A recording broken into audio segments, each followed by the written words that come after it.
Hi viewers, welcome to my channel Saritha's artistry vision. ఇప్పుడు బాగా దూరగా ఉన్న వంకాయని తీసుకొని వాటిని బాగా కడిగి శుభ్రంగా తుడవాలి. తుడిచిన తర్వాత డైరెక్ట్గా పొయ్యి మీదనే పెట్టేసి వాటిని కాల్చుకోవాలి. బాగా కాల్చుకున్న తర్వాత మరీ నల్ల కాకూడదు, మనకు మెత్తబడాలి కాయ. ఆ తర్వాత ఇప్పుడు నేను పచ్చిమిర్చి కూడా కాలుస్తున్నానండి. మనకు చేతితో డైరెక్ట్గా రాదు అనుకుంటే ఫోక్కి కూడా కుచ్చేసి మనం యూస్ చేసుకోవచ్చు. ఇలా వంకాయల్ని కూడా డైరెక్ట్గా పెట్టుకోవాల్సిన అవసరం లేదండోయ్. మామూలుగా పుల్కాలు కాల్చే ప్యాన్ ఉంటుంది కదా, సో దాని మీద కూడా మనం కాల్చుకోవచ్చు.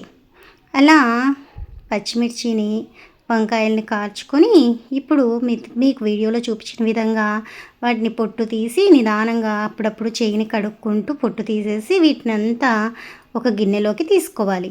అలాగే కచ్చాపచ్చా చేసిన ఎల్లిపాయలు కూడా తీసుకొని కొద్దిగా దానికి తగినంత ఉప్పు తీసుకొని వాటిని బాగా సాఫ్ట్గా కలుపుకోవాలి.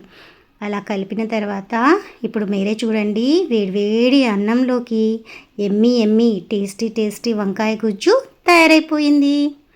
మరి మీరు కూడా ట్రై చేసి చూస్తారు కదా. ట్రై చేసి చూసి ఎలా ఉందో నాకు కామెంట్ బాక్స్లో కామెంట్ చేయండి. Bye friends, bye to all.